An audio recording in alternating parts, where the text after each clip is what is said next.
let's talk a little bit about the lifestyle, because we've been walking around and everybody is outside. They're enjoying the beautiful weather. Yeah. The cafes are always full. At night, people are out having ice cream or going out and having a drink on the side of the road, on the street.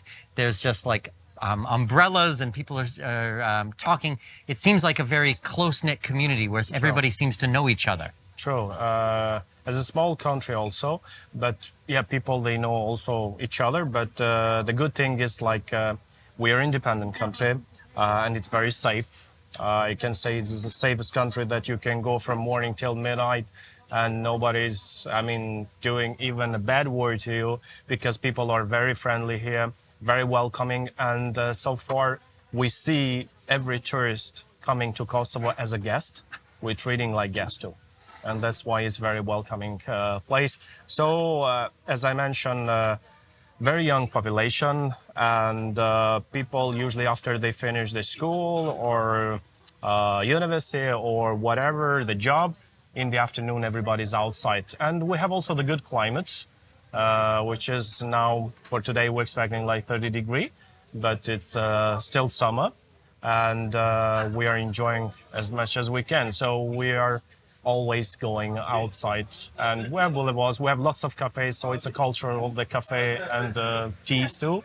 What in our home we have a tradition like that, and yeah, people are just enjoying now. Well, it's amazing because there's thousands of people on the street, and my wife and I were walking around quite late the other night, maybe 10:30, 11 o'clock at night, and there's lots of young men on the street having beers and things like that. But actually, I didn't feel even 1 second of unsafety. Not even one person looked at me cross-eyed. Nothing. I was absolutely like so impressed, just the level of safety, because I am very sure I would not be able to have that same type of feeling in Toronto, where I'm from, or in London or in the UK or something like that. You know, you came here and like maybe people might look at you with a smile and a little bit of curiosity, but no animosity or no, aggression towards foreigners or anything like this. Yeah. I mean, we never used to have any problem with any tourists that when they were visiting Kosovo, everybody feels safe. Even many of them, when they come to Kosovo, they came with many prejudice. They were still thinking there is in Kosovo war, that it's peaceful, people are just enjoying, and the good part that everybody's returning back home with a good impression. That's why we have also more tourists coming every year. The COVID time, they stopped a little bit, but then in 2022, again, it started, and this year we are pretty busy, and next year we're expecting more. So I have a question. With being such a close-knit community, do you think it is possible for foreigners to live in Kosovo, or do you think they'll be able to make local friends, find work, or integrate themselves, learn the language? Do you think that they could be expats in a place like this? Actually, we have many foreigners living and also studying and also working, because we have many international organizations. We have lots of people from the US, and actually last year and this year, the dominant of the number of the tourists are from the US and then European countries.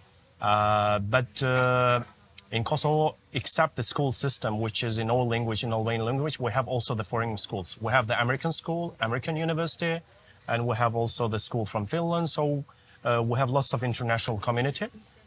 Everybody's welcomed, and there are so easy procedures to stay and live in Kosovo, and also finding a job and working in many international organizations, in embassies that are operating in Kosovo. And we have lots of local people working for the international organization, but also the foreigners can come and stay. Mm-hmm. And from my understanding, in Kosovo, you guys actually have a very good opinion about Americans because of the intervention before. Sure. So some places Americans are not so welcome, but I would say in Kosovo they are welcome. In Kosovo, we're considering them like heroes. Yeah. Because the Kosovo War in 1999, it was the most difficult part for us, and we didn't have the support, and the only support it was then from the strongest country, the US. And that's why in Pristina we have the statue of Bill Clinton, we have the Madeleine Albright, the Secretary of US, we have the George Bush Street. So many of these personalities that they were in charge for the last war in Kosovo, they were supporting our country and our people from the genocide. And then that's why an American flag is in every corner. So maybe the US doesn't have the good reputation in other countries, but in Kosovo we consider like a heroes. And the people are grateful and will be grateful forever. Well, that's amazing because it's always very important to understand the culture, not just the historical culture, but the current culture on how they view foreigners. Sure. You know, a lot of our clients are Americans and Canadians, and we want to be, if we're going to move to a new place, we want to make sure that we're welcome in that place. We don't want to go to a place where we're not welcome or you don't want us there. We're not here to go into a country and have animosity between, you know, our people are looking for just a peaceful place to settle down. And with such a beautiful history here and so well connected in the region and so easy to go from, you know, from the mountains to the big cities to all these types of things in a region with beautiful food. And like, actually, even on that note, let's talk a little bit about the food because I was commenting to you the other day, like the tomatoes are so rich, you know, like so red. Everything has so much flavor here. Like it seems like naturally organic food. We pulled over on the side of the road and bought big boxes of grapes for my son. And like, we have all of this local food, the vegetables and grapes and all stuff because Kosovo is an agricultural country. And until they are all built, they were not using, you know, the chemical stuff. And that's why they are very delicious. And in countryside, every family had a garden, but also we saw lots of fields, like you know, there are some regions that people are just growing lots of peppers. And now it's like actually the beginning of the season where we're keeping for the winter time. And then we're preserving in the jars and stuff and pickles. And so this is the season and the bazaars in every cities, in every village. So yeah, it's delicious. Also food is kind of mixed like in Balkan Peninsula, but every country have, you know, like their own type of food. And you already tasted in some of our restaurants and which are, everybody loves food in Kosovo. I can see seems like a impression. food culture because everybody's outside. The restaurants are packed with people. But sometimes people, they just complain there's too much food. Oh my. When you're coming, And the people, I'm saying, okay, you are in Kosovo, you're traveling, you're a tourist. So even if you're gaining some kilos, it's fine because go back home, then you go to the routine again. Well, we're pairing it with lots of exercise because we're climbing up and down mountains and stairs and lots of things like this. What about the local spirit that we had an opportunity to not just try, but we were able to buy a couple of bottles? Can you tell us a bit about the raki? They're actually in Kosovo.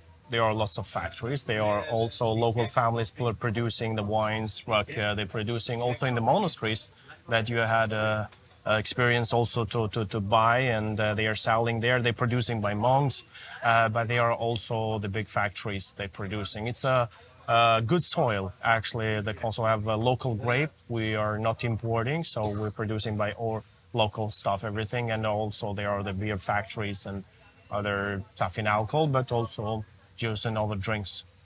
Well, I was able to buy an entire case of rakia, which is basically a fruit brandy. We bought, I think, cherry, green walnut, apple, and there was one other one, plum.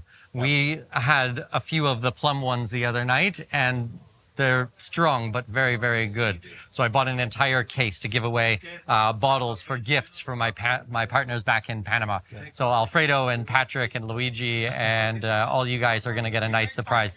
We purchased it at a monastery here that is handmade and just unbelievable. Produced by monks. Yes.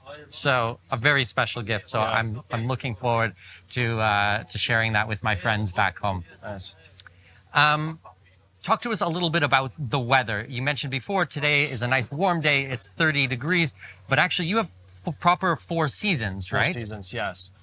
Spring, it's like sometimes it's raining and it goes like 16, 18, maximum is like 20 until April, May. And then June, July, August, 30, 35. Sometimes in August it goes till 40. Last year it was 42 and plus. Wow. And then September it start cooling. So from next week we're expecting like 26, 25. Some days maybe rain, then autumn. And then winter, -10, -15. depends. Weather is changing. We can see that every year, but we have very good climate. Okay. Yeah. So, what type of person do you think, like, what kind of mentality do you think would get along well here in Kosovo? If we had an American or a Canadian or a Western European listener, and they're thinking, you know, what kind of person would fit into this type of culture? As far as I'm in this field, showing around the people, everybody's feeling, good in Kosovo when they were coming. I saw many times people were afraid when they were just landing in Kosovo, but since they were just entering into the city, walking, people smiling, enjoying, greeting each other, nice cafe, nice bars, nice restaurants, then they was just all calmed down. Everybody's relaxed here. So everybody's welcome, and people are welcoming the guests. So we're calling guests. We're not calling the tourists, not visitors. And because in our tradition, as we saw, it was also the special room for the guest. You showed me And I was told in the museum where he said. So that's why it is expression in Kosovo. The house belongs to the god and guest. So in this case, the guests have, very high position, very high rank, very welcoming, and guest for us is everybody who's entering to Kosovo.